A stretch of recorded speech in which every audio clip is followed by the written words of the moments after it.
some blueprint things. Like if you want to get a loan, Lendistry, of course, works with One United now. If you have a One United account, you can apply to Lendistry and apply for a small business loan.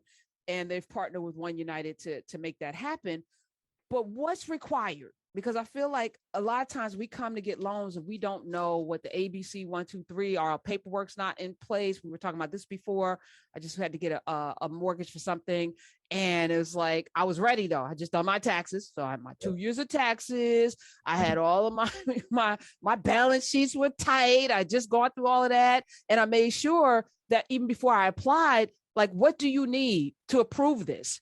So that the algorithms aren't going to mess me up in your racism. And I put that at the forefront. I don't want your racism denying me. So tell me what you need to be agnostic, where it's just a checklist.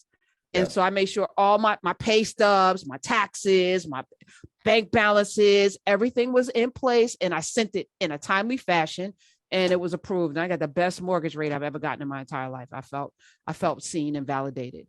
But I think it's all about preparation though. Yeah, and on that tip about preparation, let me just take a step back because I want to make sure your team understands this. But so let's break this down a little bit. What do you go to Dunkin' Donuts for? Just tell me. I don't go there. I'm a Starbucks person, but if I went there, it would be donuts and coffee. Yeah, because I have to be honest. So donuts and coffee. So how come you don't go there for pizza? Because it's Dunkin' Donuts. Right. It says Dunkin' Donuts. Right. So, and so I want you to actually think about a bank like that. Like, how come you don't go there for a cheeseburger? Because you have some marketing association. Five Guys is around the corner and they make a better cheeseburger if I'm going to eat meat, which I don't. Yes. I know where you had it. But my point is that there's no negative marketing that Dunkin' Donuts does, right? Like through some association, you walked in, you looked at the name, you said, okay, they sell donuts and coffee. And what you really want to think about is a bank is like that too. There's some banks that sell donuts and coffee. There's some banks that sell cheeseburgers. There's some banks that sell pizza. And a lot of times what happens in our community, we assume that the word bank is all the same. And so you walk into a bank and you're like, oh, I want a small business loan, but all they do is auto loans. And you're like, well, they didn't tell me that. And I would say to you, well, Dunkin' Donuts didn't tell you they didn't sell cheeseburgers either. Right. Or you walk into a bank and they do home mortgage loans and you went for a small business loan. Or you walk into a bank that does small business lending and they don't do, home mortgage lending. And so I bring that up because we got to make sure we know what we're walking into and who we're walking into and ask those initial questions. That's the first step, because a lot of times we get declined and has nothing to do with us. It simply has to do with the fact that we walked into the wrong institution. So that's number one. Now, when you get to the right institution, so first question is, do you do the type of loan that I want? Small business, real estate, auto, personal, The second question is, what do I need? Which is more the answer to your question. And I'm going to tell you it's two different answers. The first answer is, well, let me give you the one answer you always have to have: ability to repay. Let me make it real simple to you. Rule number one in the bank is pay me back. Rule number two is don't forget rule number one. So no matter what, you got to establish that has been, dictated upon and that you can show that proof. Now, sometimes you're showing that proof because, you got a contract coming up. Sometimes you're showing that proof because of your past history. You mentioned tax returns. And sometimes you're showing that proof because you can't do it, but you brought along somebody who can, which in banking world is typically called a guarantor or property or something like that.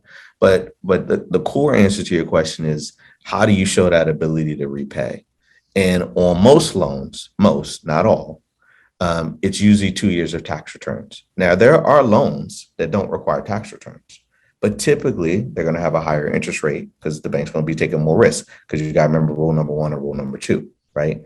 If you go to an SBA loan, SBA has startup loans, which means you're going to provide personal tax returns of 2 to 3 years, and you're not going to have any business. Or you're going to have a full-fledged business, which basically means you can provide 3 years of tax returns, both personal business. Notice in every single thing I said, personal tax returns came up, because as a small business owner, the personal is the foundation. So you want to make sure you have your personal credit up to date. When we go down to credit scores of 600, some people are no credit scores, some people are higher credit scores, different things like that. The reason why we think that you should have shown the ability to pay someone back, Now, that's what we're looking for. We're going to ask you for bank information. And again, we're looking to see what money is flowing through there. I would encourage all the small business owners to not commingle their money. One of the reasons Yes. why we'll partner with One United Bank is we're like, look, at a basic level, you got to have a bank account. Whether One United approves you or not, that has nothing to do with you having a bank account, right? Whether Right. any bank approves you or not, it has nothing to do with you having a bank account. There is money for your personal and there's money for your For your business, business. right? Let me 866-801-8255. Is it easier for you as a lender to lend to somebody with a 750 credit score than a 600 credit score? Well, I think there's a Is lot it of more variables. attractive? Is it more attractive for you I to would say lend to it's somebody? more attractive at the beginning of the process. So at the beginning of every process for a lender, it's going to be a pull of the credit score, but we're also doing other things. We're checking OFAC, Office of Foreign Asset Control, right? We got to make sure you're not on the list, right? The Homeland Security list. We're looking to see what the payment history is. So you can have a 750 credit score and be a kid in college and you only have one credit card.